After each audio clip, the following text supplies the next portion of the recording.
Welcome to Fringe Pop 321, the show that believes the world is stranger than we think, but thinking should not be strange. If you've been watching Fringe Pop 321 faithfully, and shame on you if you haven't, you know that one of our earlier episodes was about whether the ancient Gnostic Gospels from Nag Hammadi, Egypt, said that Jesus was married, either to Mary Magdalene or somebody else. Now, in that episode, I showed viewers right from the Gnostic Gospels, the texts themselves, that not a single line of those Gospels had Jesus married to anyone at any time. We're going to revisit that topic today, though, because in recent years there have been claims that a new Coptic text proves that Jesus was married. I'm speaking of what has become known as the Gospel of Jesus' wife, Fragment. It's a tiny piece of Coptic papyrus, about the size of a standard business card, that contains the line, quote, "Jesus said to them, 'My wife,'" and then it cuts off, unquote. So, is this fragment authentic? What would it mean if it was? Well, let's find out. The Gospel of Jesus' wife, Fragment, became known to the world on September 18th, 2012, at the 10th International Congress of Coptic Studies in Rome, when Professor Karen L. King of the Harvard Divinity School announced its existence. The actual source of the fragment, its provenance, was uncertain, though. No one, including Dr. King, knew where and when it had been discovered. According to King, a private owner had purchased the fragment along with 5 other papyri in 1999. King had asked some respected papyrologists for their opinion as to the age of the fragment itself, and hearing that they believed it was ancient, she went public. A subsequent scientific tests, carbon-14 analysis from Harvard, a Raman spectroscopy analysis at Columbia University, for example, confirmed that the papyrus and the ink were in fact likely created in the 700s, that's the 8th century AD. Now, while the 8th century AD is several centuries later than the more famous Gnostic Gospels, the material of the fragment was, in fact, not modern. It was ancient. In fact, people considered it old enough that the dating methods sort of were confirmation. And that all contributed to what would become very quickly a global phenomenon. Now, if genuine, the small text would prove, at least in the minds of some, that Dan Brown's best-selling novel had theorized correctly, that Jesus had been married. Now, the idea would lead people to believe that the institutionalized church had therefore hidden such information, and that would, of course, lead people to call into question requirements for things like priestly celibacy in denominations like the Roman Catholic Church.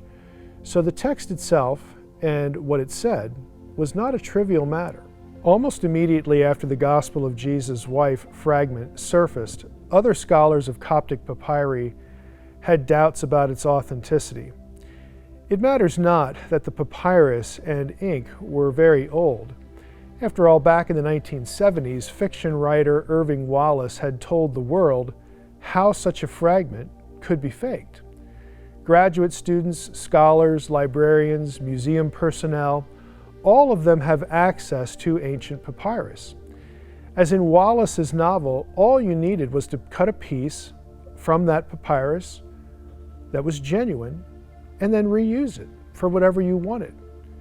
Many scrolls and codexes have blank pages in the back, and so ancient writing material can be easily obtained. The ingredients of ancient ink are also known through the study of ancient inkwells and manuscripts, and some of those are as old as the pyramids.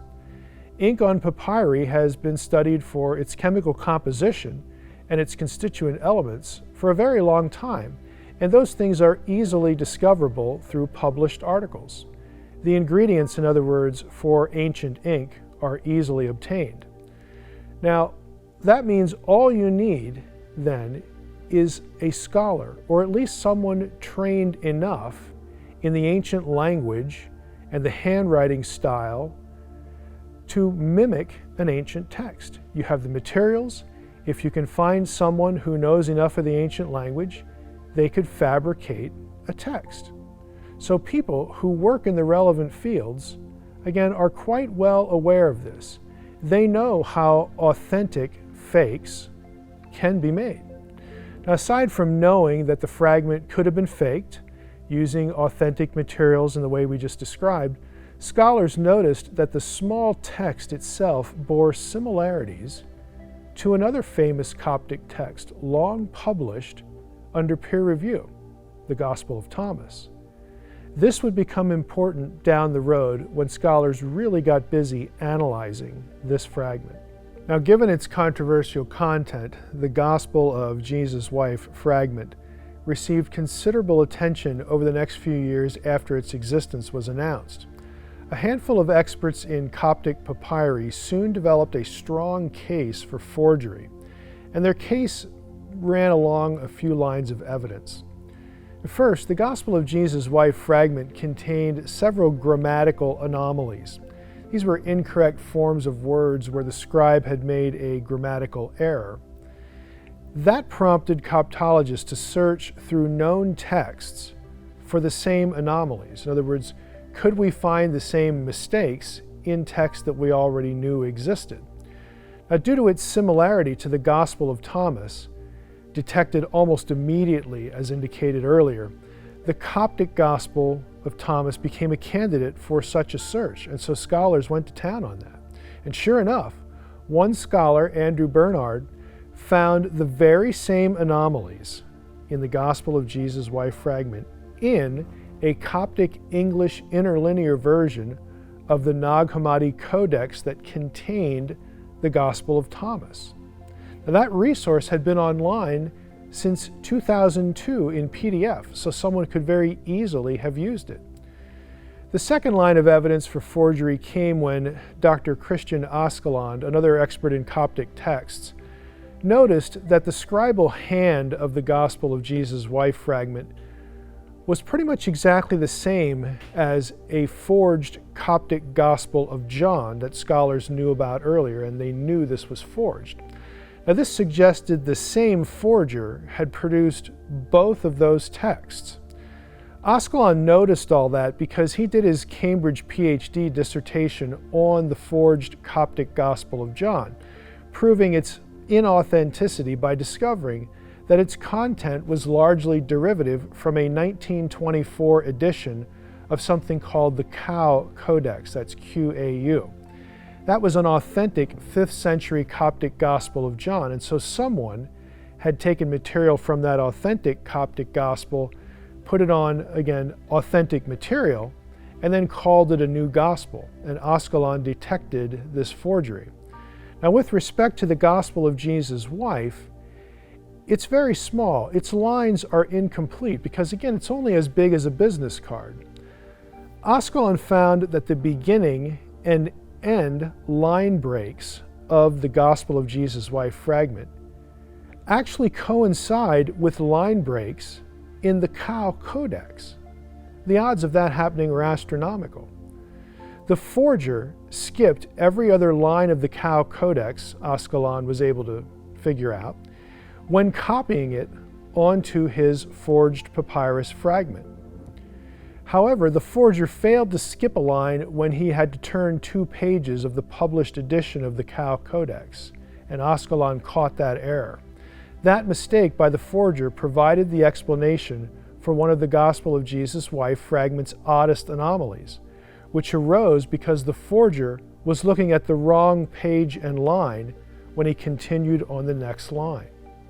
Lastly, Askeland also noticed that the Gospel of Jesus' Wife forger had changed some of the words, getting them from a different source. But that source was written in a dialect of Coptic that was no longer in existence by the time of the date of the papyrus fragment itself. And this firmly was established by scientific texts. The Gospel of Jesus' Wife fragment, the date for that fragment is known, and here we are finding Coptic material in that fragment in a dialect that did not exist when the fragment supposedly was composed.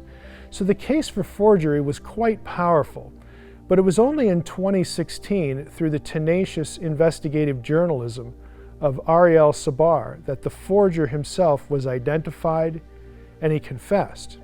The culprit was one Walter Fritz, a former Egyptology student at Berlin's Free University, more lately an amateur porn producer, among other unsavory business dealings. And Fritz actually confessed, quote, that he'd in fact translated the fragments himself using a Coptic dictionary and a grammar book from his university days. Sabar's account of his pursuit of the forger and his success was recounted in a very long 2016 article in The Atlantic, which can be accessed online. It's fascinating, to be honest. So the verdict is clear. The Gospel of Jesus' wife Fragment is a hoax, and there's still no evidence Jesus was married to Mary Magdalene or anyone else. Thanks again for watching Fringe Pop 321. Please visit our website, fringepop321.com, for source material on this topic and, of course, all the episodes that we do. And if you're interested in supporting what we do here at Fringe Pop 321, please go to fp321.com/S, as in the letter S, and support us. And please come back again and watch more episodes of Fringe Pop 321, because what you know may not be so.